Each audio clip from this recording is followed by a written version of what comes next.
Welcome back to What She Said Sports, everybody. Let me change cameras. All right. All right, everybody. It'll clear up. All right. Welcome back. Welcome back. Welcome back. I'm in a good mood because I saw Shedeur would throw what looks like it was a touchdown. And I have footage of it. We're gonna go over it. I have some other footage to share, some other good reminders, some good things happening. You gotta keep it light a little bit because it's a little crazy out here, right? Again, if you saw the thumbnail, you know that the belief is, and it's true, Cleveland is a mere speed bump for Shedeur, right? And it's obvious that the Browns are hell bent on not elevating him, hell bent on holding him back behind Dylan Gabriel, fourth string, whatever.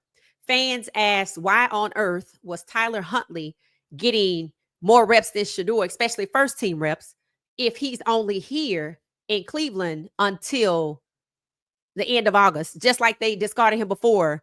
Seemingly the plan is Shedeur, Dylan, Flacco, and Pickett will make the roster. So Stefanski was asked about arm soreness being a problem for Shedeur. He was like, no, we're past that. Don't know we're past that, what the hell that means. But I guess the answer is no. Now, I told y'all they were sending the cabinet lady. I said, I know this is kind of weird. They keep putting her name on everything, trying to make sure that she's the voice of the Browns. I told y'all for the most part, she's front and center at the interviews and how podcasters have called out. She had harassed Shedeur previously. I pointed out that they moved her out the way, put in Daniel Oyefuse, and I noticed they went back to her.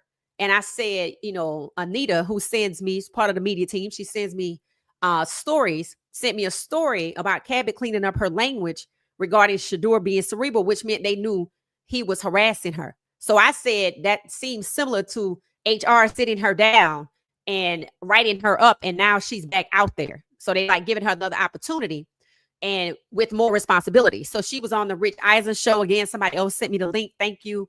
A lot of people sending me stuff today. I apologize if I can't remember all your handles because it's a lot of people and I'll get to all of it. It just takes a while. So thank you.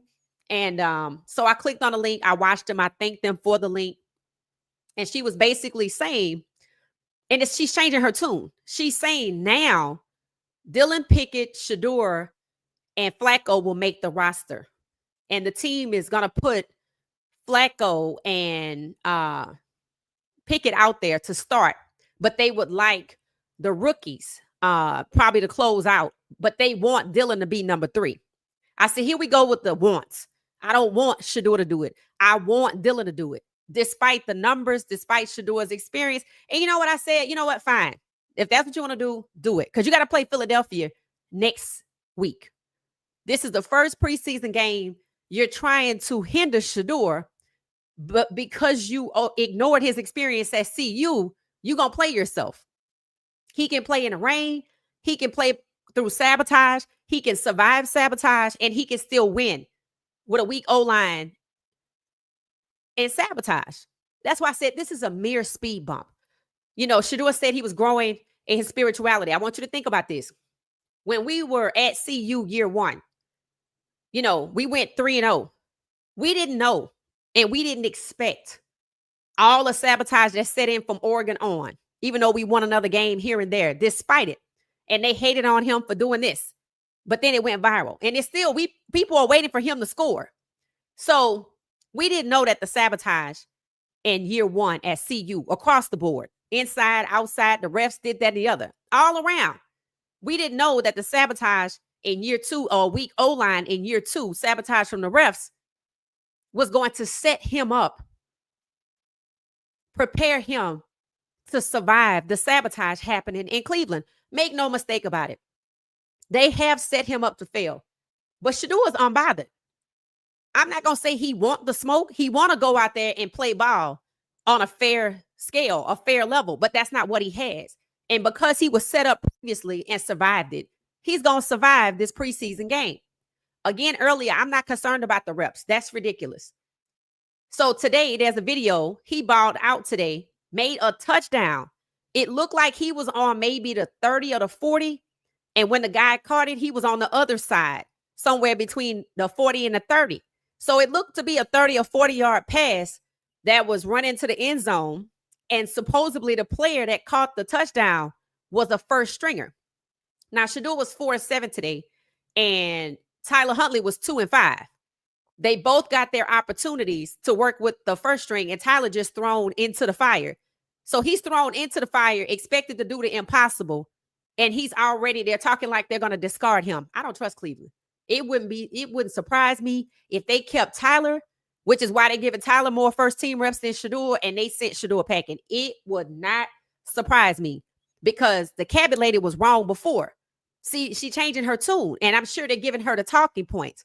She said that they had too many quarterbacks and they were going to cut somebody at the end of mandatory camp. Did it happen? No.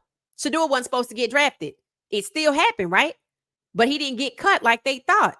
And then now she's saying, oh, you're going to see a lot of Dylan and Shedeur in the preseason.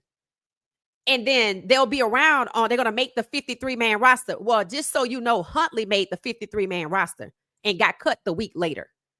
He got cut the last week in August. So you can make the roster and get cut. And she has been wrong before, which is why she's not on my screen. Of course, I could have shared it. We could have talked about it. We could have reacted to it. But I know that they sent her out here to quiet the storm. I know the reason why her name is on everything is because something happened internally when they moved her out the way and put Daniel Oyefuse out there. I know that they hear the relentless calls for Shedeur to be traded and that Cleveland is sabotaging him, setting him up in this game. So they sent her out there on a Rich Eisen show to say, oh, yeah, he's going to make the 53-man roster. But then in the same breath, but they want they want Dylan to be the number 3. So it's not a competition and it's nothing Shedeur could do. And I thought about something I told y'all yesterday. I said, when you look at their social media, I said Myles Garrett is the face of it, right? Let's see if that changes. Myles Garrett is the face of it on their X. If you go to the banner, it's Myles Garrett. You saw him go out there as the leader to speak today. They sent Flacco too, but I think more people heard what Myles Garrett said. And people applaud him for sticking up for Shedeur and being honest, basically being honest. He didn't have to make up nothing. He just had to have courage to speak the truth, and he did. So people applaud him for that. So he's the leader of their team. The leader of their team is saying Shedeur is good, and he's happy to watch him play through the preseason. And what did I say earlier? Yeah, I don't know if he's going to make the roster. So people been calling it out all day long, standing on Cleveland's head again. It is relentless. It is riot level disdain for Shedeur being mishandled by Cleveland. So that explains Stefanski when he's asked about Shedeur's arm soreness, brushing past it. Oh, we passed that. No, we passed that. He don't want to talk about that now. But they made a big deal out of it with having Mary Cabot, somebody they clearly gave a microphone to disseminate what the Browns think and feel, right? Because how she know they going to make the roster? Because they told her, just like they told her before. You're going to see Dylan and Shedeur a lot preseason, but not during the regular season. So she's changed her tune. We're going to see Dylan and Shedeur in the preseason. And now they want the number 3 guy to be Dylan and Shedeur going to be on their roster. I said, oh, so that's what they mean on their social media. When they say Dylan is getting ready for Carolina, but he hurt. But Shedeur is locked in. He is locked in. Right before we went live, somebody was saying, I hope Shedeur don't go to the Jets because, Justin Fields is over there. The person was saying, I hope he goes to Chicago or another team or Pittsburgh. I was like, I hate to tell you, I don't think he's going nowhere. He's locked in his contract. See, when they say it locked in, it gives the appearance that he's locked in and he's working. He is.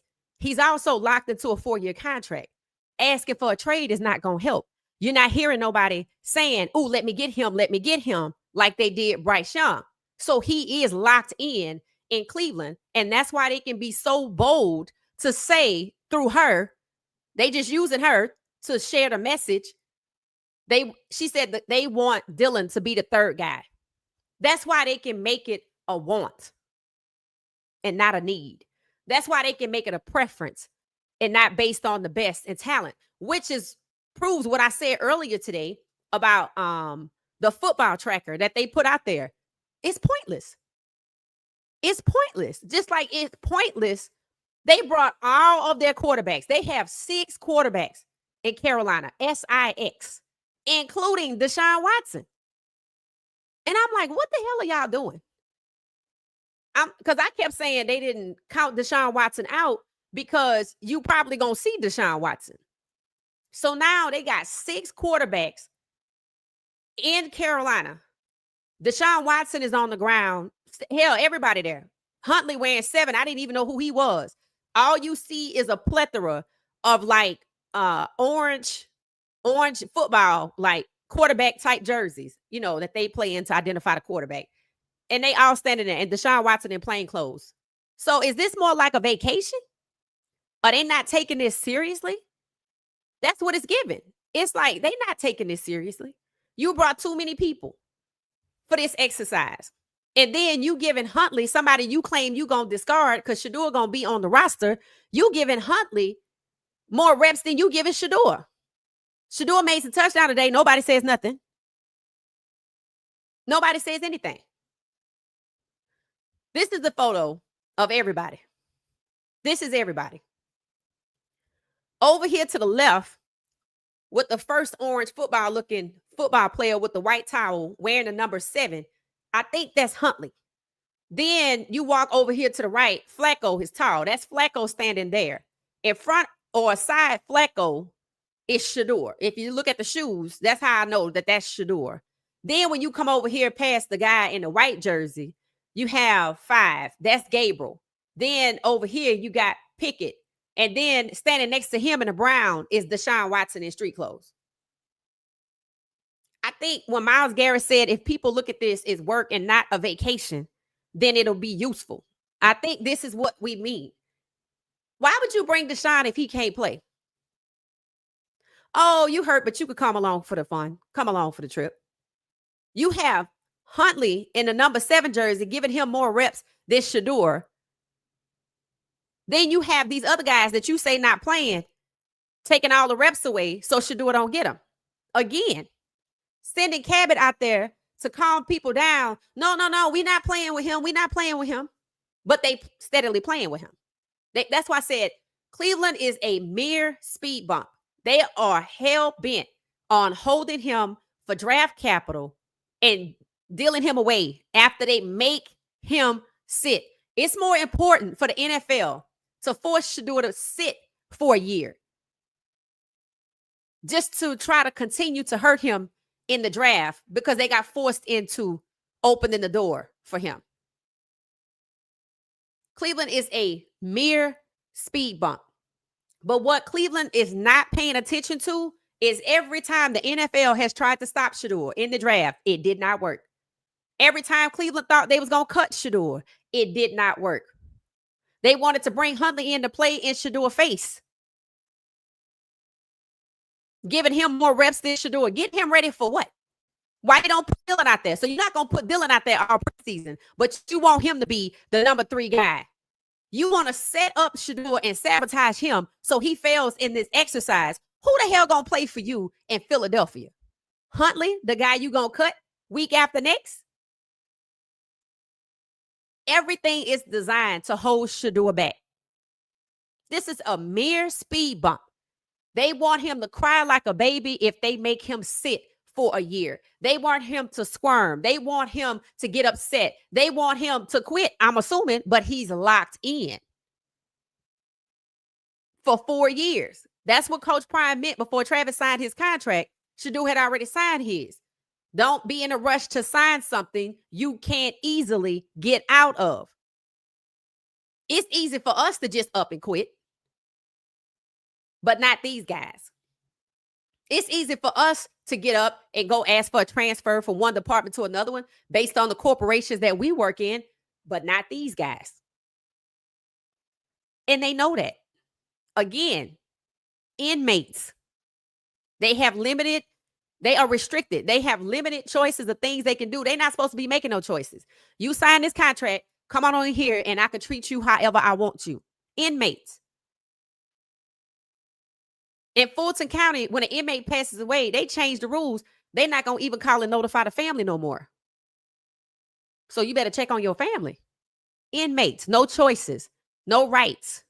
These guys haven't committed any crimes. They just sign up to play the game that they love, and they get treated like inmates. I could just harvest your organs if that's what I want to do. You are property of the state. We don't even have to tell your family you passed away no more. Inmates. So you have to kiss up to them and hope and pray that they cozy up next to you like Michael Parsons' situation. But then look where he is. People are starting to repeat what they already said. Shedeur, just go to Canada. I'm like, can he? No.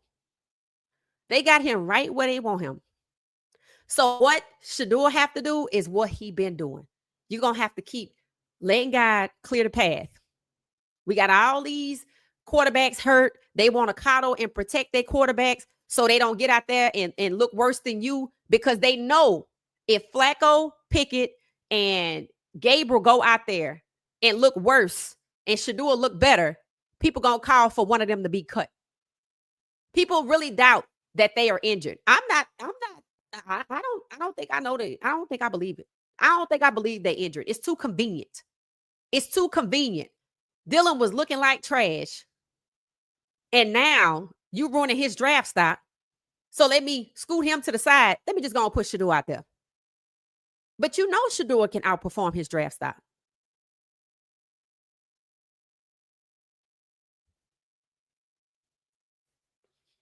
But you think because you set him up to play with guys that haven't been developed because they're camp bodies, that he's going to fail. He gonna do fine. They might fail. And then you're gonna be in for an argument that you set him up. He did fine, and you didn't prepare the other guys, and you didn't have to put in the 2s and 3s and the 4s. You could have matched what Carolina was doing. But when it comes to Shedeur, you think they will put Dylan out there? Do y'all think they will put Dylan out there with the 2s, the 3s, and the 4s against Carolina's first team starters? No, that's why he's not playing right now. But that's okay. Philadelphia coming up. They going to want Dylan to get out there. Shedeur going to prove what he could do. And then we're going to have to wait for the unexpected to happen again. Couldn't keep him out the draft. He still got drafted. You couldn't cut him after mandatory camp because he was the best one you have. People getting on you saying he's the best one you have. You want to make him a 4th string. So you decide, you know what? We weren't going to play you in this game. Let's just go ahead on and put you out here. But we ain't going to make it easy. We keep putting hurdles in front of Shedeur. And God keep opening the door so Shedeur don't have to jump through no hurdles. So he might not be going nowhere because he's locked in. As they said it, he's locked in. So with everybody down here, tomorrow is another day of practice. We're getting ready to take a look at Shedeur throwing a touchdown to somebody. If y'all can identify who that was that caught that touchdown, let me know. All right, so let's see. All right, so we're going to, I gotta share my screen. Let's see. We have a bunch of things to look at. This is my page on X. We're going to come back to Coach Prime. There's Shedeur and Jimmy. That's a question. That's a topic. And is this it? No, this is Shedeur right here being the first one. So let's see if y'all can see it. Hold on one second. Okay, so this is Shedeur, the first one in the rain, showing up. This is Carolina. As y'all can see, he's doing his pre-workout that he does. It's raining. He not letting that deter him. I'm sure the Baylor game is in his mind, at the top of his mind. We know how it ended. So this is him in Carolina this morning, doing what he does. Shedeur is unfazed by the weather, and he's unfazed by sabotage. It's interesting that they believe that he could be sabotaged, but they ignore the fact that he was, and he still emerged as the best quarterback leaving college, #1 overall. because we played that Nebraska game, I think, in September. So by the time they got to mid-November, Shedeur was the number 1 overall quarterback.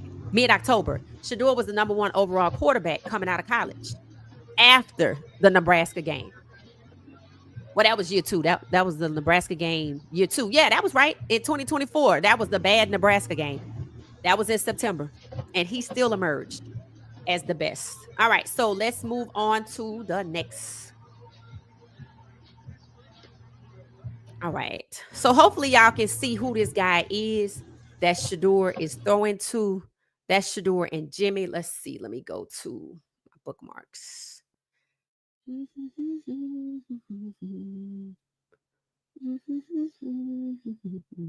All right.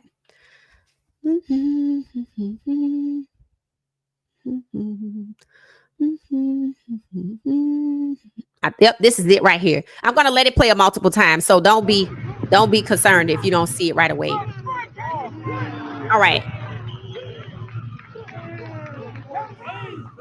Let me see if I can zoom in a little more so y'all can see.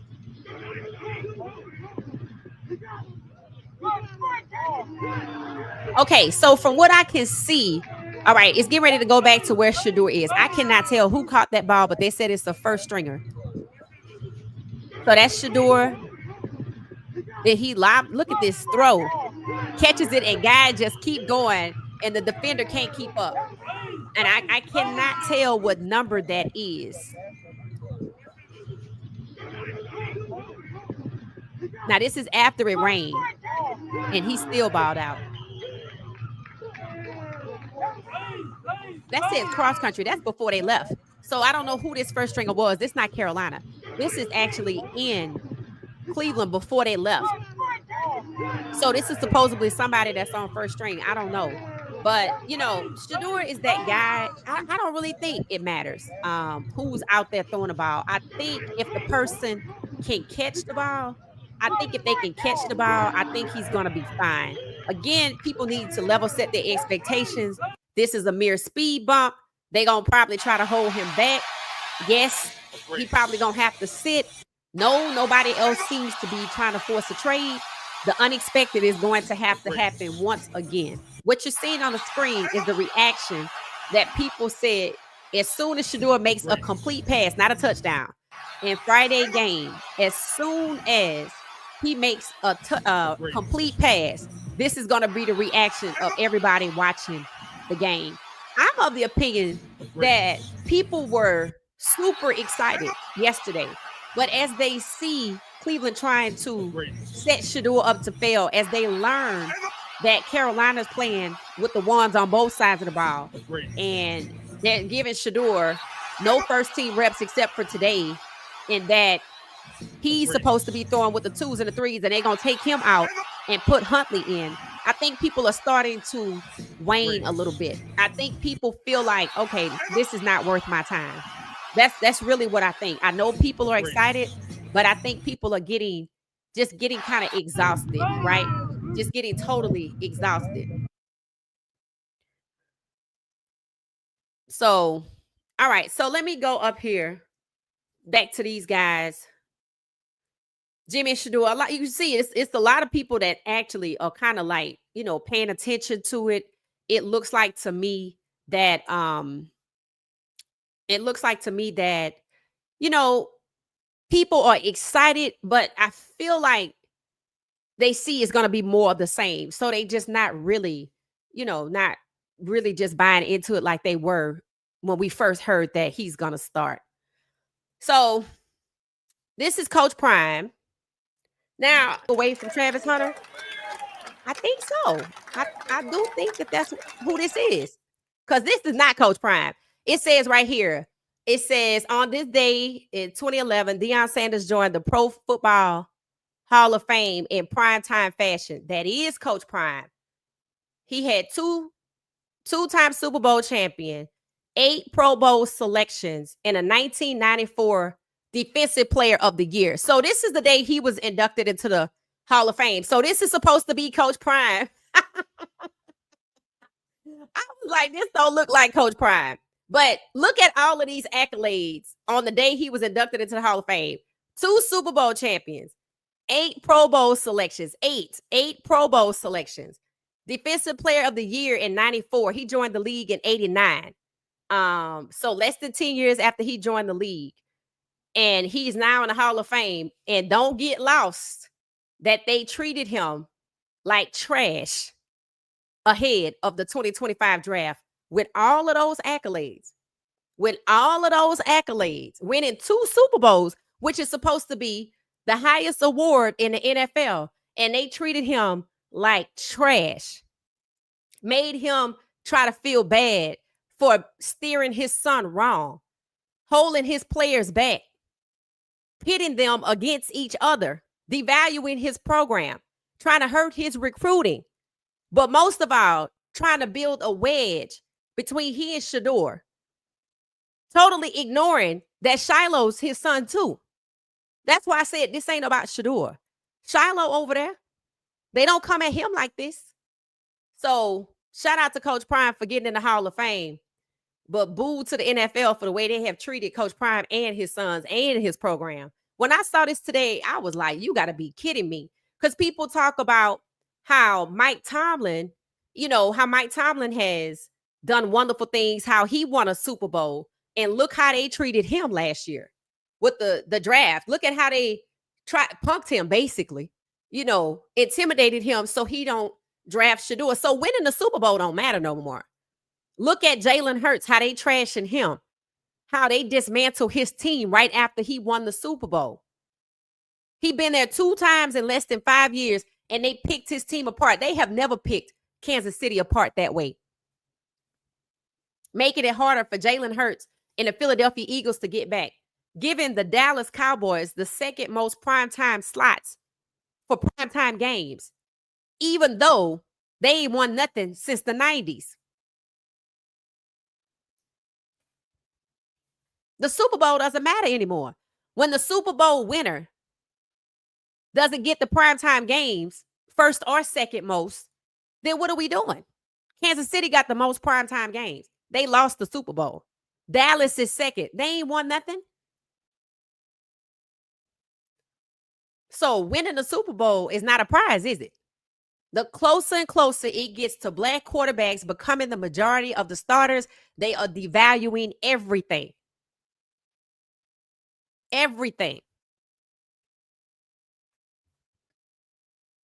So Coach Prime did good. I'm proud of him for making the Hall of Fame. But now I know why he was so hurt, right? Because all of the things that matter to him, I'm a 2-time Super Bowl winner. I don't know how many 2-time Super Bowl winners they have, right? He played, I think, if you watch the documentary in the Super Bowl in a World Series, he's the only player in the NFL to win a Super Bowl and a World Series, I think. And then he played in a game, an NFL game, and in a baseball game in the same day and won them both or something like that. So, and he was on the NFL Network for 17 years. And look at how they discard him.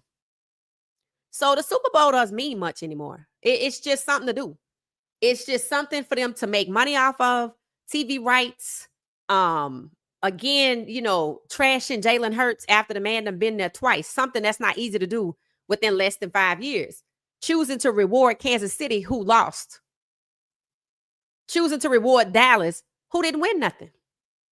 The teams that are supposed to be ranked for primetime games are supposed to be the best. The Super Bowl winner should be at the top. So devaluing is happening as black quarterbacks ascend to the majority. They're devaluing the things that matter that these black quarterbacks have accolades for. So let me see what y'all are saying. So, if you hear about Shedeur, being in Cleveland, just know we got to wait on the unexpected to happen.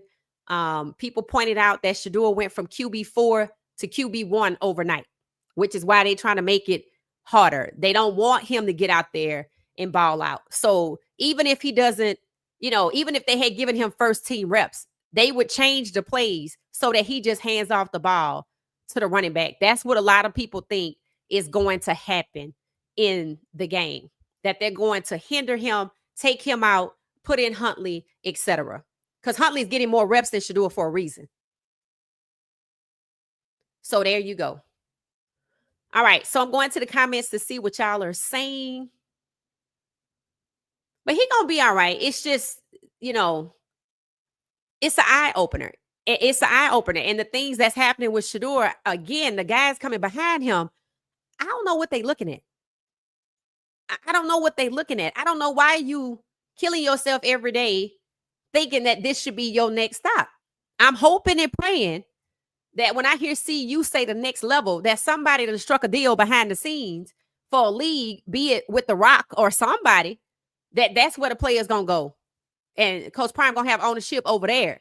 And his players gonna go over there, you know, as a contingency plan if they get snubbed again. You have to do something like that. You have to do something like that, or your program gonna die after this year. So I'm hoping that that's what it is. I mean, he is friends with The Rock, so we shall see. But again, I told you the NFL uses the UFL like a G League. Hey, David, how you doing? Welcome, welcome, welcome. Welcome back, Gemini. Hey, Gracie, how you doing? Hey, Tina. Patrick said, good evening, here to talk Shedeur. All right. It said, get the little like button on the way. Thank you, thank you, thank you. Perfect timing. Facts. Hey, Queen, what's up? Yep. Hey, how you doing? Hey, Marlon. Hey, what you say? How you doing? Salafi. It said, can look at Stefanski and see. So Stefanski is not honest. I don't know why he blew off the reporters talking about, oh, we're past that. I don't know. But what I do notice is, I do believe because Cabot has been there 31 years, when they pulled her off of her detail and put in Oyufuse, that she started complaining, and apparently they had to listen. When you work somewhere for 31 years, you know where all of the bodies are buried, right? I noticed how when Quinn Ewers was pushed down in the draft, the first thing his family said is that it was collusion, right? So people do speak out. People do fight back, and things do happen behind the scenes. But it seems like with Shedeur, that's not necessarily the case because of who his father is. And I'm sure they took that into consideration before they stabbed them both in the back, because what Coach Prime gonna do, because he has a program.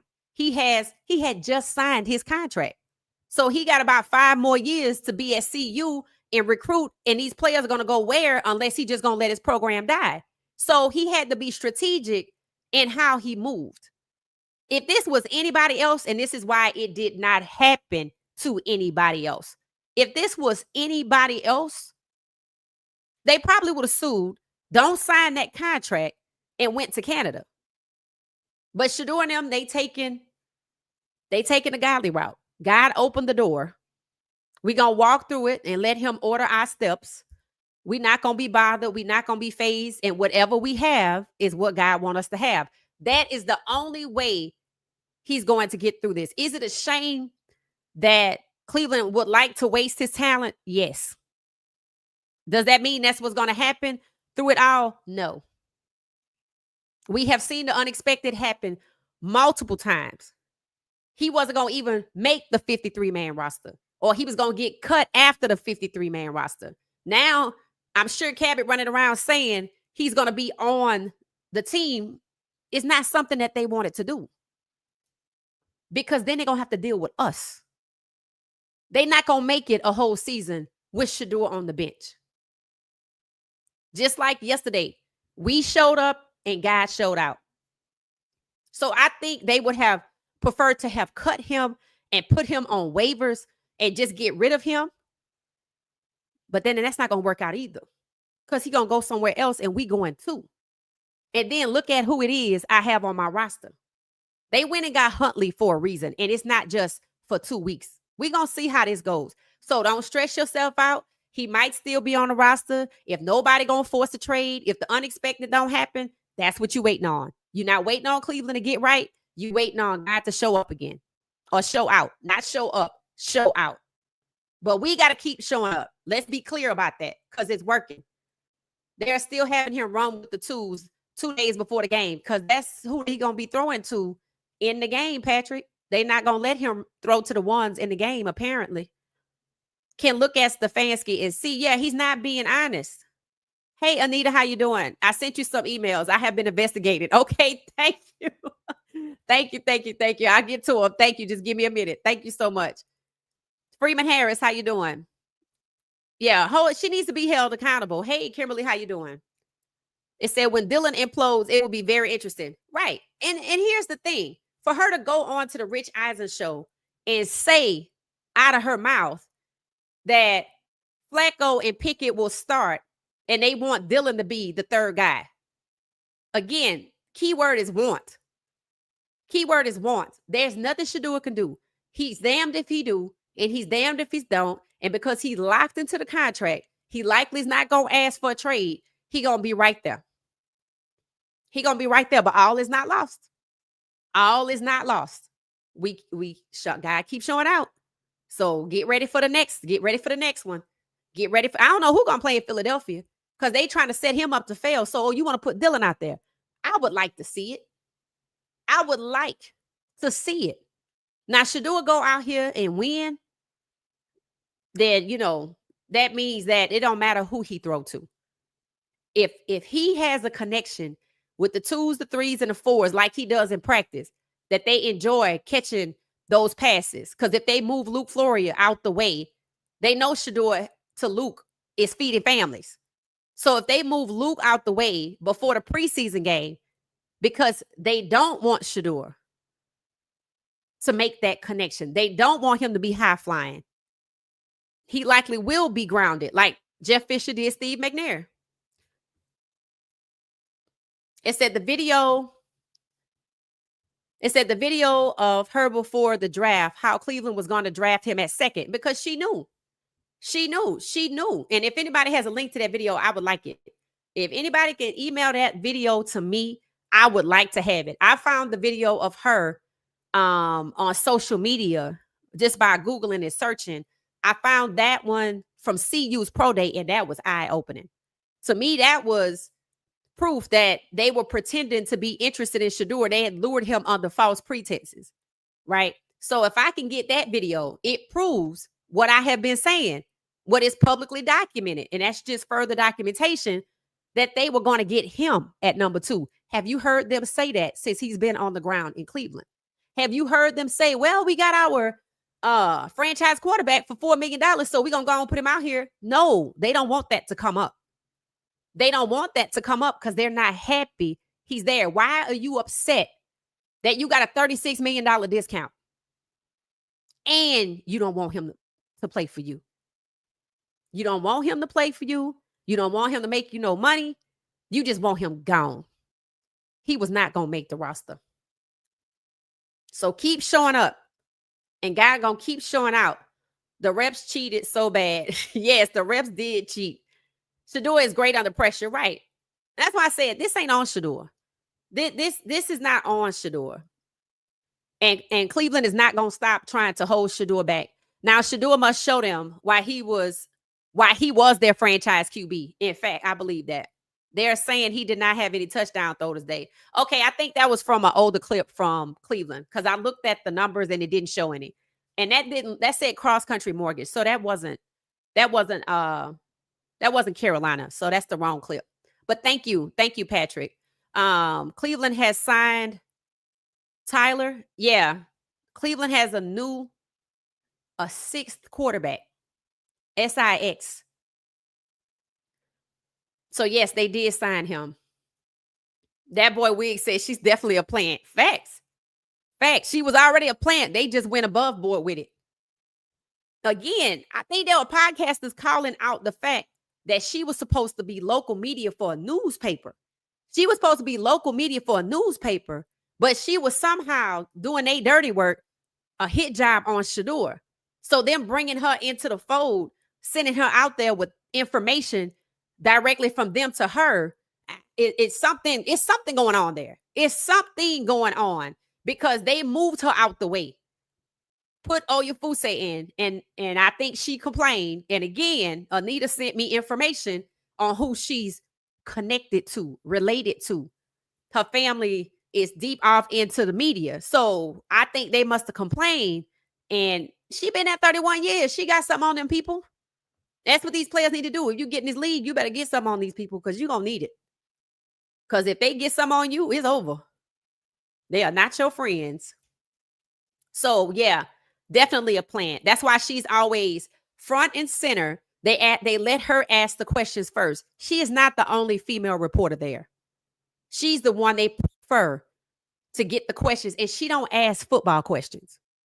She'll ask him about his dad. She'll try to dig under his skin to try to hit his pressure points. So that's who they chose to run with.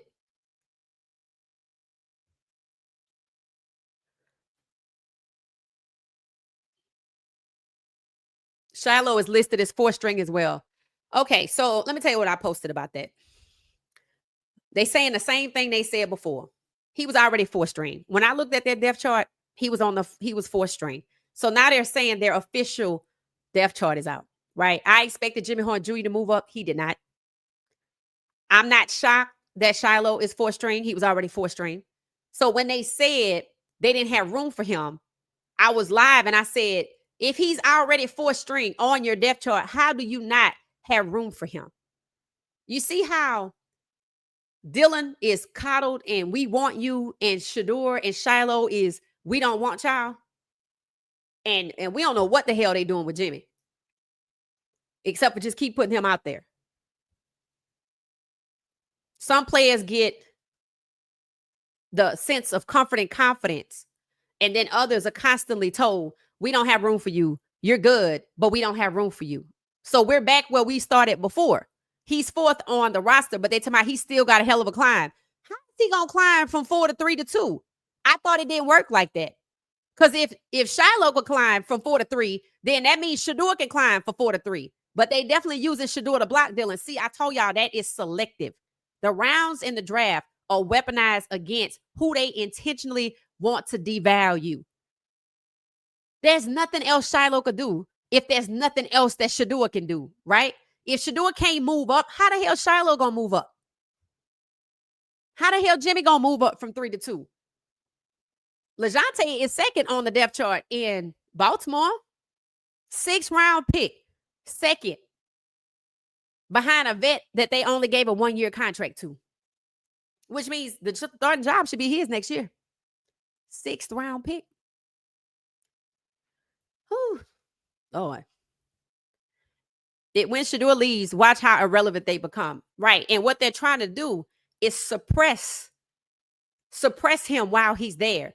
Bury him on the depth chart isn't just about not playing in the game. It's smothering your celebrity. They think they can control his celebrity. I guess they think we'll go away. They want to make him submit. People say teach him a lesson. No, break him. The way he wears his hair is a problem for them. Whether it's the twist or the stitch braids, it's a problem for them. They intimidated by Myles Garrett, but they ain't gonna tell him nothing. So, it's a precarious situation that most employees wouldn't even be in at this point, unless you were planning to sue. If you work for a standard ABC corporation and you are at the level where you know for a fact they're trying to hold you back, you know for a fact they're not going to let you elevate, you probably going to go to HR. Or you probably going to start looking for another job. Or you going to stay there and deal with it to get enough information so when I leave, I'm going to sue you.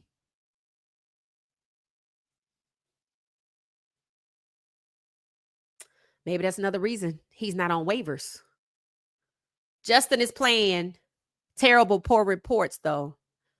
Yeah, they already talking about Anthony Richardson on his last leg. I'm like, how the hell does Daniel Jones get limitless chances and he on his last leg? Get the hell out of here. I think something happened regarding Daniel's reporting. He was on a show over the weekend and his tone was different. He had been fairly neutral, but now it appears slanted. Here's what I said to Daniel. And I said this to him because he said he asked Stefanski, have the ship sailed on first team reps? So before he asked that question, I was in his comments. And they were getting on him. They were asking him about, y'all need to speak up if y'all reporters, or hell, we could be out there and ask, right? And I was like, look, Daniel, I said, when you're damned if you do, and you're damned if you don't, you might as well just do the right thing and ask the damn question, or point us to somebody that can answer it. So he took a lot of heat. He took heat from the organization because he was one of the people that said Shedeur was throwing to equipment managers. That wasn't supposed to get out. That wasn't supposed to get out. He had to come back and clean that up. So I'm sure they were pissed with him after that. So that was the excuse to go back to Mary Cabot. And as long as she is not being hurling stereotypes, racial stereotypes at Shedeur, she'll be right there. So they moved her out the way instead of firing her, because she should have been fired, because she was harassing him. Microaggressions, all of it. She should have just been fired. So they put Oyefuse out there. He was doing good. People loved him. He was giving good neutral reporting. He was just telling you what was going on. And he told you what was going on when Shedeur was throwing to equipment managers. Then he had to come back and clean it up. And now I don't see him no more.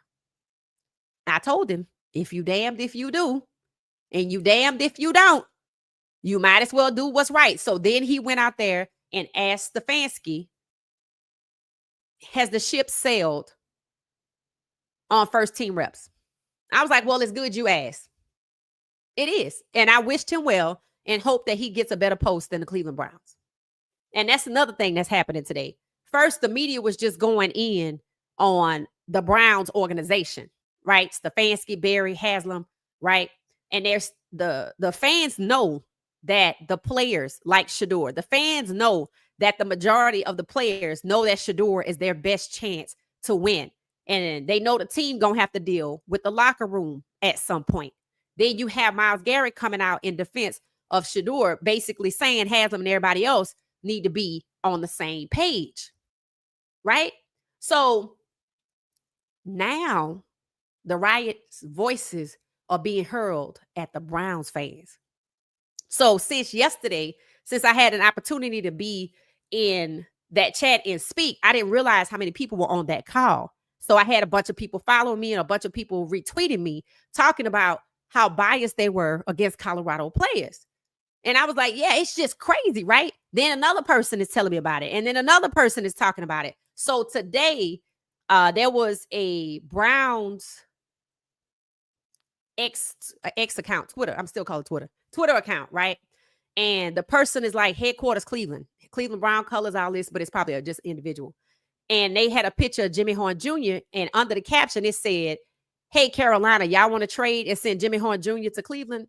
They got chewed up and spit out. Boy, the things people were saying. And I said, hell to the no. I said, in fact, does Carolina have an opening for a quarterback? Because hell no. I'm like, no. Somebody said, y'all not going to ruin another Colorado player. Hell no. When I tell you, if you read that thread, I was like, I can't share this on here. I'm like, because people were using expletives and cussing these people out. I was like, okay, so now, see, it's growing, right?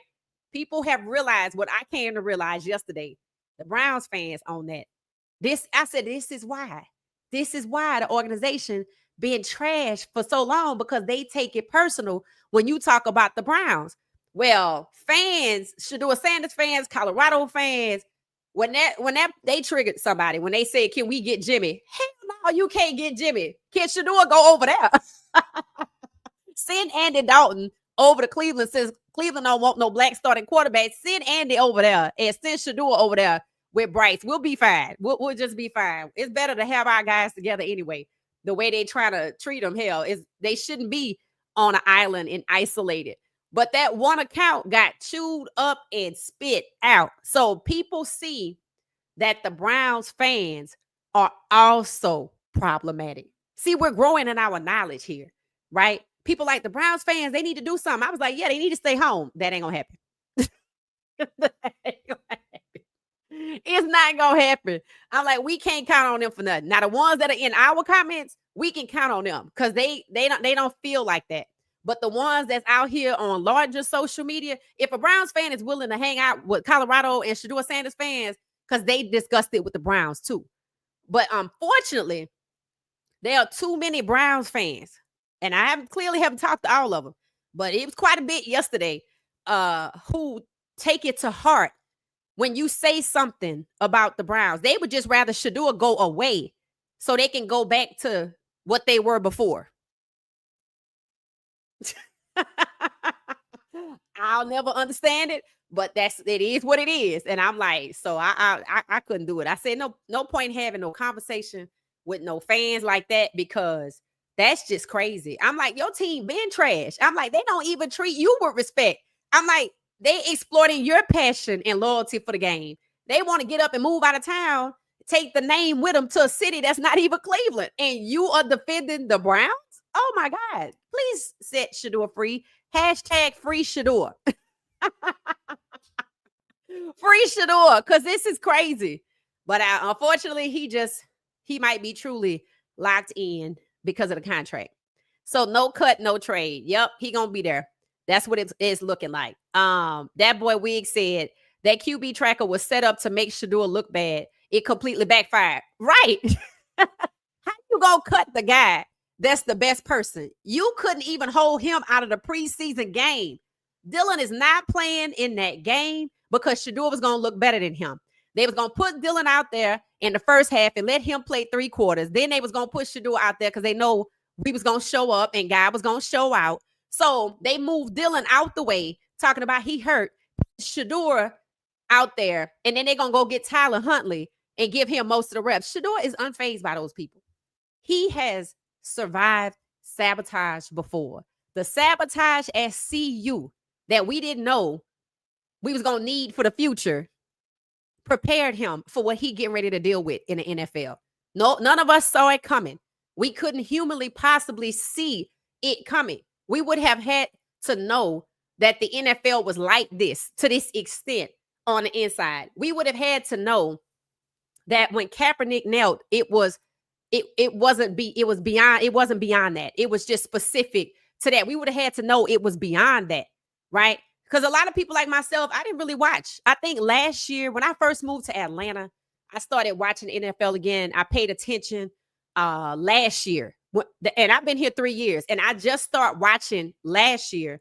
Went to Washington versus the Falcons, and they lost. And I was upset because they drafted Michael Penix Jr. I did not watch the draft, but I knew we got a black quarterback. I knew he went to Michigan. I knew he played in the playoffs, right?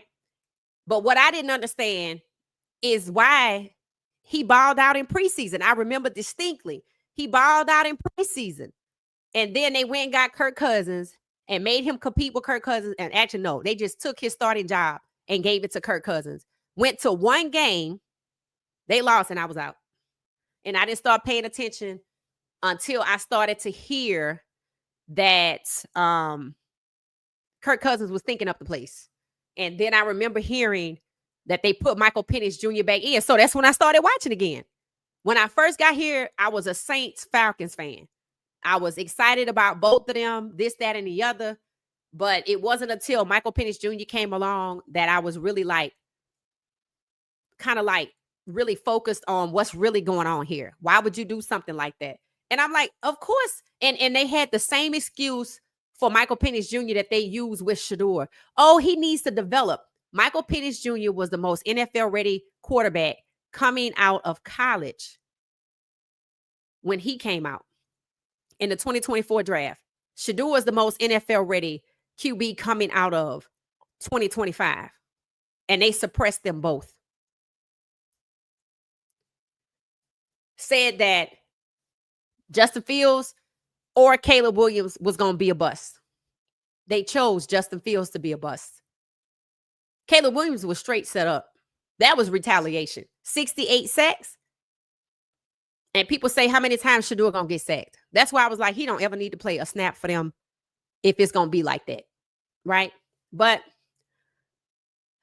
the difference is when that first happened, I don't think we all had come together yet. Now they can't ignore us. That's why Stefanski's like, yeah, we're past that. We're past that. They done found something else to do. to try to hold against him, right?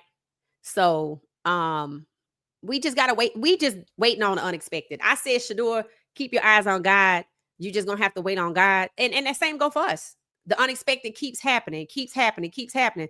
That's what we're waiting on. The unexpected to either release Shedeur, get him traded somewhere else, or everybody in front of him in Cleveland fall out like they doing now, and he starts. So God gonna clear the path, make the crooked places straight, and he either gonna end up QB1, despite them trying to make sure he's not QB1, or the door's gonna open and he's just gonna go to another team. But I think he's gonna be right there. I think the same, just like they injured in preseason. Kenny Pickett is injury prone. He's known injury prone. Flacco's 40 and a part-timer. Shedeur already beat out Dylan. So at this point, we should all want to sit back and see what happens, because we know he gonna get to the front. How could he not? I'm just saying, think about it. I know people don't want him to be hurt. I don't think we're going to sit by quietly while they sack him 50 some odd times, and they know it. So I think we good. I think we're good. We just got to keep using our voice and keep showing up. It said Dylan Gabriel has to be handled with kid gloves. He appears to be overwhelmed with all of the reps they were giving him. Right. So, see, he's another person with limited reps.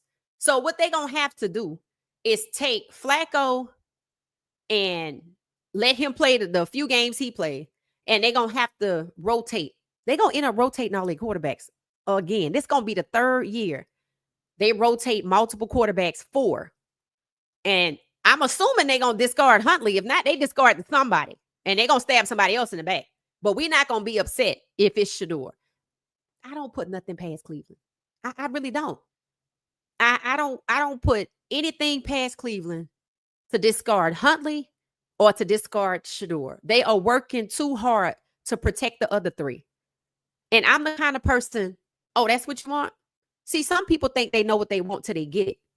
I want you to go find out. Like I said, next week, Shedeur don't have to play in a preseason game. Let me see Dylan get out there and play against Philadelphia, the Super Bowl champs. I would like to see it. I'm not pushing for Shedeur to start because I don't trust Cleveland. But I think that's where we're going to end up. I think I think they all going to fall down. That's what I think is going to happen. Collusion circus on tour. Yes. If they are hurt, why are they there? Hell, why is Deshaun? It's probably why they brought Deshaun Watson.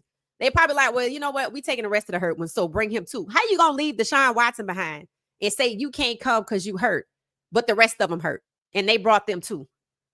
Honestly? I mean, what does that look like? So I guess that's why they brought Deshaun too. Well, we taking him, so we better take you, which means that maybe they're being mindful of the appearance of being what? Because at one point, they just didn't care. Maybe they starting to think about it. So now the Cleveland fans have been being targeted, when they start talking about trying to get more of our players, I guess CU players, or trying to get another player, this, that, the other, people holding them accountable too, basically. That's what it is. Because they advocated for Jimmy to come over there. Nah, you mind your business. You leave Jimmy where he is. It's a party of the QBs. I'm serious. It said they believe their own BS. I believe that. I really think they feel they're untouchable. I think that's what it is. I think they know what Dylan is, but Cabot said that today. They want Dylan to be the third. They have chosen to ignore stats that show that Shedeur is the best. They don't care. It is. They have created a toxic environment. Fans, those players that's been around there for a while, they want to win. You know what they saying to their wives? Well, babe, I thought this was going to be the year because we got Shedeur. Anybody remember the video, the shot that panned to Cleveland when they drafted Shedeur, how excited people were? People were they were excited in Cleveland that they got Shedeur. They don't even care what they fans think. That's why the fans you run into that get in their feelings or biased against Shedeur are the ones you got to back away from, like Homer Simpson into the bushes. Like, what? Oh, you must be a little crazy. Okay. Because that's just nuts, right? That's just nuts. No weapon forms against him shall prosper. It's looking like it. It's looking like it. But we still got to keep using our voices. And they put that mic on Jimmy to try to catch a soundbite. Isn't that something? They love to hate them, right? They want to devalue their talent, but they want them to be the star of the show. You want Shedeur to be the star of the show, but you want to suppress his talent. You don't want him to lead your team. Get the hell out of here. They want to tear Shedeur down mentally, but he's not Dylan, right? And I think they got to coddle Dylan because I think his lawyers have stepped in. I do. I think his people, I think he had an agent. I think his people have stepped in. That's exactly what I think. I think his people have stepped in. He will play eventually because Dylan will crash out and be horrendous failure and everyone will see it. Facts. So they coddling Dylan. But they know Dylan. They know Dylan can't see when he rolls out the pocket. They know he's not good.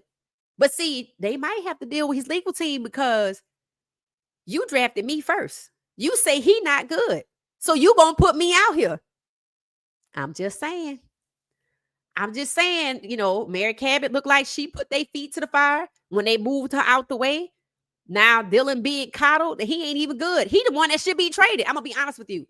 If I had to trade injury-prone Pickett or Dylan who can't see when he roll out the pocket, who don't want to be sacked, I'm trading Dylan. I'm going Shedeur, Flacco, Pickett. Huntley, you can stay too because we had you last year. Just come on because you could beat out Pickett. Come on. That's my 4. My 4 are Shedeur, Flacco. Flacco, no, he's not better than Shedeur. That's why he was in his feelings at first. But you see, he got himself together. Keep speaking. Because when people started talking about how Flacco was trying to brush off Shedeur, the next day, remember the comment that he made? People said they were asking him about being a mentor, and he was like, I'm not here to be nobody's mentor. Blah, blah, blah. I didn't get up off my couch to be a mentor. And Shedeur was trying to talk to him, and he was brushing past him. Social media. Social media is loud. And when the media jumps in, it gets unbearably loud. And that's where we are. So they sent her out today to try to calm everybody, but it ain't going to work. People believe in what they see. People know Stefanski is a better BSer than he is a head coach. Nobody trusts Cleveland at all. Even Chad Ochocinco said, how can we trust this organization? You can't. It's based on all of what we see. So everything that they've been saying, everything they've been trying to tell us, trotting out Mary Catherine to tell us to calm people down, it ain't working. We want to see. That's why today, certain people reported they weren't allowed to record at practice. They wanted to control the footage that was released. Tyler Huntley was signed to the Cleveland Browns one day ago, right? And they want him to play Friday. It looks like the more they try to frustrate Shedeur, the frustration affects Dylan Gabriel, right? Because he's uncomfortable. You know, and this is the Caitlin Clark all over again, right? And she ain't played yet. Is she back? She been gone damn near the whole season. So this is the Caitlin Clark effect, okay? So, and what I mean by that is you have Dylan that you have propped up twice now. You blocked Shedeur with Dylan in college. You blocked Shedeur with Dylan on the roster in Cleveland. You take Dylan on to the golf course. Oh, I peeped that. I said, oh, okay, this they favorite. Okay. Then, now it's being said out loud. They want Dylan, W-A-N-T, despite the odds. So they blowing his head up. They making him think you the guy, you the guy, you the guy. All the while, I think he going back to his agents, his lawyers, his representation and telling them they out here making me look bad, trying to compete against a true QB1. That's why he not playing. They can prove me wrong if they want to, but that's why he not playing. They made him look awful. Everybody was talking about it. Even the Cleveland podcasters I don't watch were talking about it and had to come back and recant their story. You know why? Dylan's people. See, everybody not going to let you slide and get away with it. They believe that most people not going to say nothing. You know how negatively that affected his ability to be traded in the future? He was already undrafted free agent last year. He made it up to 3 just by blocking Shedeur. Then he blocking him on the roster, but then they giving him more and more reps to fail. He like, you set me up to fail. Just like Queen Ewers' family called collusion in the draft. Because that's exactly what it was. It just played out differently, but it's the same thing. It's still collusion nonetheless. You could say you colluding for 2 different reasons in the same scenario. You trying to get your favorite, somebody you know that will be happy to block a black quarterback. Maybe Queen Ewers ain't down for that. Like Dylan Gabriel ain't down with it. See, that's why they had Dylan on the golf course. They had Dylan out there trying to get him to be coddled. Hey, you wanted to click, boo. Uh-huh. And now they got you out here looking stupid. And you ain't going to say nothing. So they thought, because you one of us. No, he not. And he knows it too. See, at first, I think he bought into it. Like Michael Parsons bought into hanging out with Jerry Jones one-on-one. But you see, they just wanted to exploit you, to use you to block somebody else. This is why Kirk Cousins is speaking up. They lied to me. He shut up real fast. Remember, those contracts say you can't say nothing negative out loud. Who is they? The Falcons. You can't do that. You can't do that. But it was good that he tried to speak up because it shows it's a lot of quarterbacks hurt right now. It shows that the white guys that they're using to pit against the black guys, they ain't with it. They not with it. Will Levis wasn't with it in Tennessee. His shoulder hurt. They were forcing him to compete against Cam Ward. He was like, They talking about how defeated he looked. He looked terrible against Cam, just like Dylan Gabriel looked terrible against Shedeur. That's why Dylan ain't playing. That's why I want to see who's going to play next week against Philadelphia. Because you trying to limit Shedeur, so you're going to put Tyler Huntley out there? He went 2-5 today for obvious reasons. He don't even know the players. Training camp is about building chemistry in the bond so y'all can get out there and win as a team. They trying to act like football is an individual sport and holding back and setting up Shedeur don't hold back the team and doesn't hurt the rest of the players, but it does. They are so fixated on holding back Shedeur, they hurting everybody else. Started with Dylan. Now it's going to be the 2s and the 3s that scared to death to get out there because they haven't been prepared. Especially the 3s and the 4s. You already had a 4-string snapper miss snapping the ball. Now he going to go into this setting with these lights. Shedeur can deal with the bright lights. All these other players, that's who the challenge is for. Shedeur going to pass this with flying colors.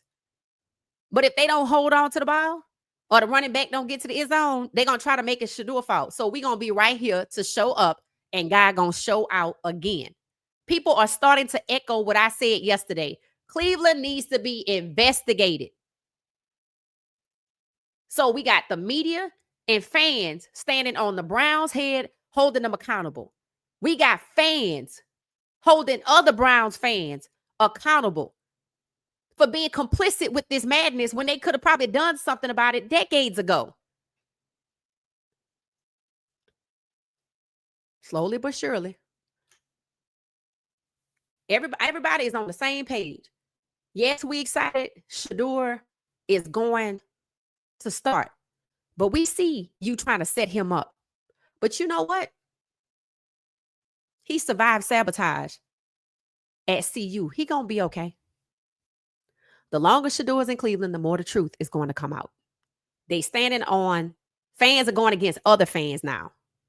Everybody else against the Browns fans that choose. You got Browns fans going against Browns fans. If they hear you biased against Shedeur after he won a competition with the numbers, they going to come for you. So, that's where we at. That's where we at. Shedeur, I don't want y'all to worry until we got one more day with joint practices. If you ain't got nothing to do, I want you to go watch some Colorado highlights. I want you to refresh your memory as to who this young man is. Start with the Baylor game. Go to the TCU game. Watch the UCF game. When there's an O-line, when there's not an O-line, he going to be good. Sacked 8 times, still winning games. When there's an O-line, the UCF game, most complete game Colorado played from beginning to end. He's amazing when they have an O-line, 40 some odd points. What was the final score for UCF versus Colorado? Drop it in the chat if anybody knows it. That's what he does when there is an O-line. Then look at the Baylor game, what he can do after being sacked 8 times in the rain. And look at that score too. It's probably not much different. I bet it's not that much different. I think the Baylor game was like 42-41 or something like that. And UCF was crazy. It was one-sided because, we put it on them. And they really said we was going to lose. Right now, they're saying we're going to win. They doing the over and unders. Colorado has the most bets for over and unders. 5 and 5. I don't bet, so I don't know what it means. But people lost money last year betting against Colorado. So Vegas trying to make some money. So don't buy into none of that. When you hear them talking about CU not going to win more than 6 games. They said that with Travis and Shedeur. Why are they practicing if their hamstrings are injured? Right. Why are you practicing? Why are you there?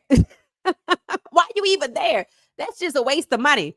Again, whose money are they paying? Whose money are they playing with?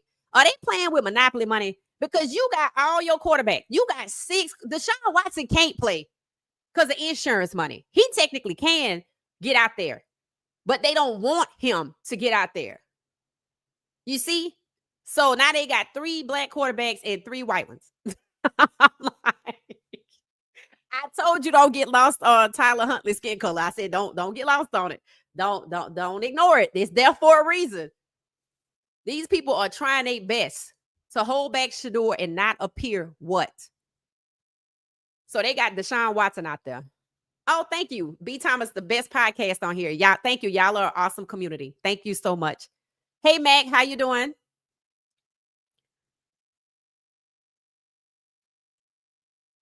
It said nothing wrong with their hamstrings. Just like wrestling, it's scripted. It seems like it. They're not playing Shedeur against the Eagles. See that what I'm talking about? See that what I'm saying? I'm excited about this game. I see y'all trying to set him up to fail. Who gonna play against the Eagles? And CJ say they are not putting Shedeur out there against the Eagles. If they don't want to push Shedeur to throw the ball to Jerry Jeudy, they definitely not gonna let him play against the Eagles. Then again, they might. When you think about how they going in on Jalen Hurts talking about he not good, they might push Shedeur out there with the ones, let him ball out and beat the Eagles, but that ain't gonna happen because of Saquon Barkley.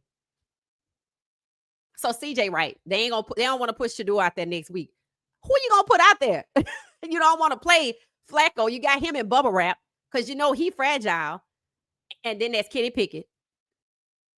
He not gonna want to play a preseason game because your starters are not supposed to be. So that means you want to put Dylan out there against Jalen Hurts and Saquon Barkley. They don't want to do that. I'm like, they set him up. I'm like, they gonna trade him. That's the one they gonna trade because you got to be crazy out of your mind. You got to be crazy out of your mind. Can you imagine Dylan playing against Jalen Hurts and Saquon Barkley?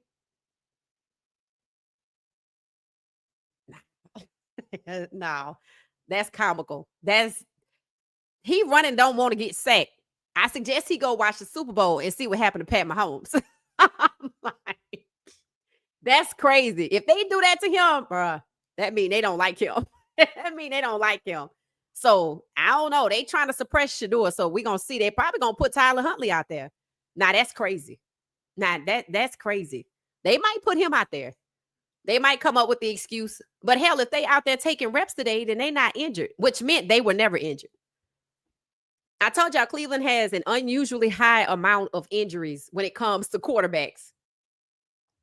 I think it's weird. It said Cleveland hired Huntley to take reps away from Shedeur so Stefanski can continue lying and using the excuse that he need to be developed. I believe it, Clara. I'm going to go with you on that one. I totally agree. Like, it's crazy the things that they going through. Clara, thank you for the love. It said they are going to lose the next 2 preseason games. Do you mean after today, Clara? Do you mean after today? Like, you saying they're gonna lose Philadelphia, the Eagles, and the Rams game? You don't mean tomorrow, right? They supposed to win tomorrow by a narrow margin, I think. If somebody could look it up, it does say with Shedeur Sanders starting, the odds are not the odds, but the expectation is so and so will win. But if their ones are playing against the threes and the fours, I would think they would say Carolina would win. So I'm gonna have to look at it later. I'm gonna have to look at it. Thank you, Clara. I appreciate you. So, one more day, guys. Please just go watch you some Colorado videos. People on X been posting videos. I shared the Baylor game. I try to introduce the Browns fans to it, but they just wasn't open. College don't matter, but they want to talk about Dylan. So how college don't matter for Shedeur, but it matters for Dylan. Dylan was in school for 6 years. He should have walked out of there with a PhD. If you were undrafted, an undrafted free agent the year before, and you stay in college a 6th year, and you get on the Heisman stage, how the hell are you a third string QB?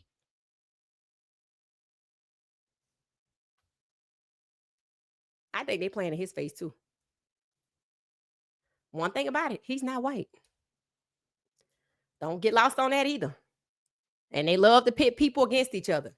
But I don't know how you make it to the Heisman stage. Shedeur was a first round draft prospect. Dylan was not.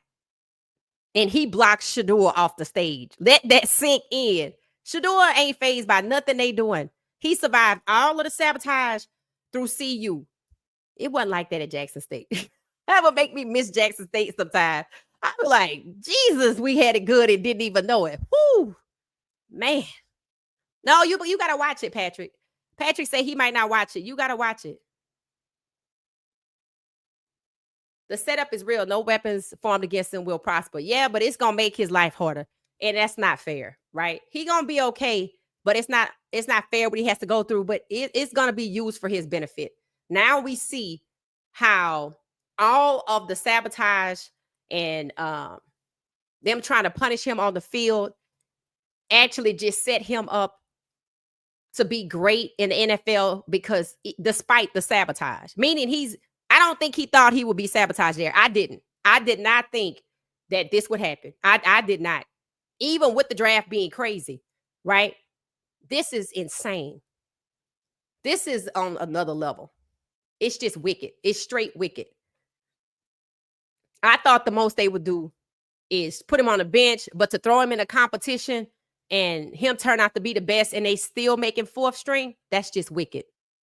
That's just wicked. No, that bus does not look like Coach Prime. Oh, you're not going to watch it, Amber? See, that's what I mean. I'm telling y'all, people are starting to wane. They're like, you know what? This going to be we wanted to see the game.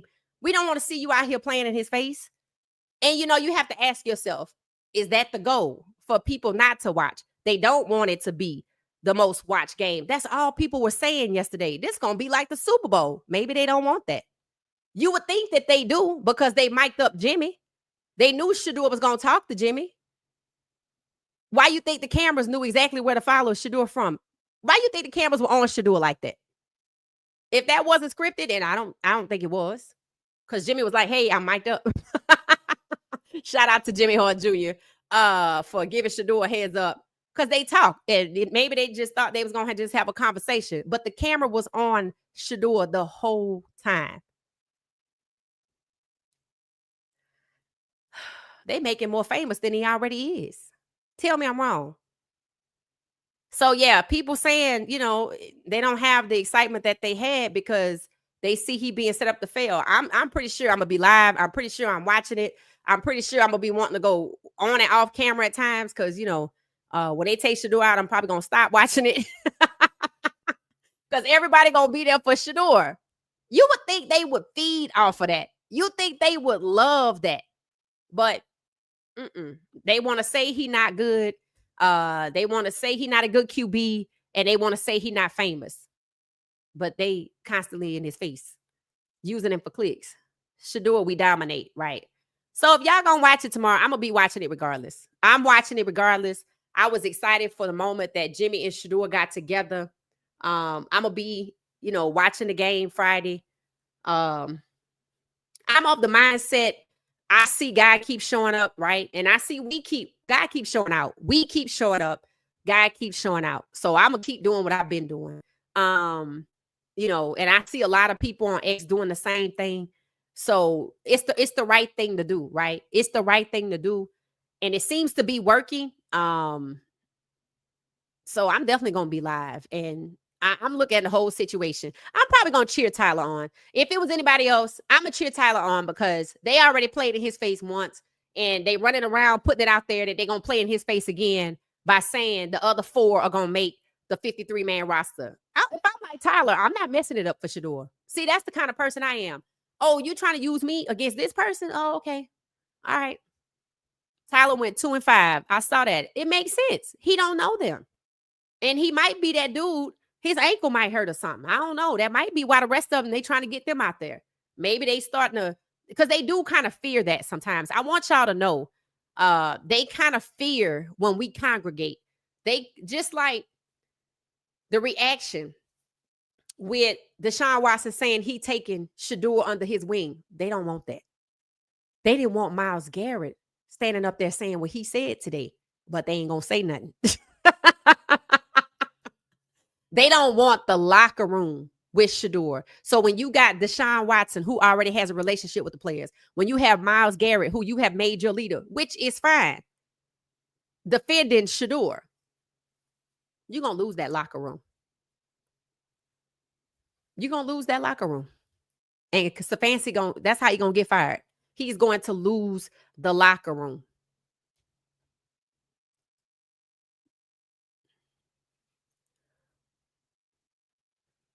Oh, Dwayne Wade was worse. Yes, that statue of Dwayne Wade. I hope he got that fixed. That was terrible. They talking about Coach Prime's bus. I'm like, that didn't look like Coach Prime. I'm thinking that's Jim Thorpe. And Coach Prime just put the bandana. That didn't look like Coach Prime at all. Maybe that's good why he put the bandana on it. But I saw Miss Pilar in the audience, so they might have had the show at the time.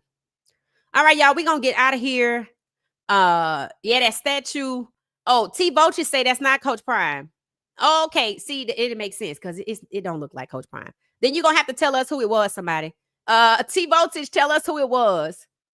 It said that was Coach Prime. Okay, there's a debate. There's a debate in the comments. If the bust with Coach Prime put his bandana on his Hall of Fame day that he got his gold jacket, was a bust of Coach Prime or was that somebody else? I think it was supposed to be Coach Prime. It didn't look like Coach Prime. It looked like a white guy dipped in chocolate or bronze, So, I will be back tomorrow. It said actually he had the most reps. He had 113 reps, and he was a little over 50%. Who we talking about, Patrick? Let me know who we talking about. Does Shedeur have an agent? Not to my knowledge, but he might now. I think Shiloh got Drew Rosenhaus, who was the guy. He represented a lot of them. And maybe that's who Shedeur have. Then again, maybe Shedeur don't have an agent because he don't make a lot of money. What you gonna get an agent for? He not asking for a trade. He not gonna do that. He said Cleveland is home. So Shedeur is locked in more ways than one in his contract, in his mind, and in the city. I think he probably has come to the realization that they are intentionally holding him back. They are intentionally trying to break him from who he is. That's why his hair's retwisted. That's why he wears his hair like he does. That's why he wears his father's shoes. That's why he had those that he had on today. I thought they both had on the Deons. Those, I don't know what that shoe is called. That's why they had on those shoes. That's why he walked fast over there to Jimmy because he knew they was going to say something. So he hurried up and got over there before they could say anything. He's not going to let them stop him. He has a support system, not just the Sanders family. He got Deshaun Watson right there. That's the biggest ace in the hole ever. If you don't understand, I'm telling you, when they said that out loud, they were like, oh, they do not want these guys to work with each other. They don't. They want them to be individualists, care about your own, don't help each other, don't support each other. That's what they work hard for. So when they start rallying around Shedeur, Deshaun, somebody you already kicked, Myles Garrett, somebody you ain't gonna do shit to, they don't have no control. They're gonna lose that locker room. So stay tuned for the unexpected. All right, y'all, we're gonna get out of here. I'll be back tomorrow. Thanks for watching What She Said Sports. The Cleveland Browns are just an entertaining, albeit frustrating speed bump and Shedeur Sanders' way on the path to greatness. Stay tuned for the unexpected. Keep showing up, and God gonna keep showing out. All right, I'm gonna see y'all later. Thanks for watching What She Said Sports. Subscribe, like, share, and thank you for the support. Thank you, Clara. Thanks for everybody for showing up. Thank you, members. Don't forget, members only podcast, 6 o'clock Eastern Standard Time. And the game starts at 7 p.m. Eastern Standard Time on Friday. Thank you, everybody. Thank you for watching What She Said Sports. Be sure to join our daily live stream and listen up to What She Said Sports on the go on Spotify.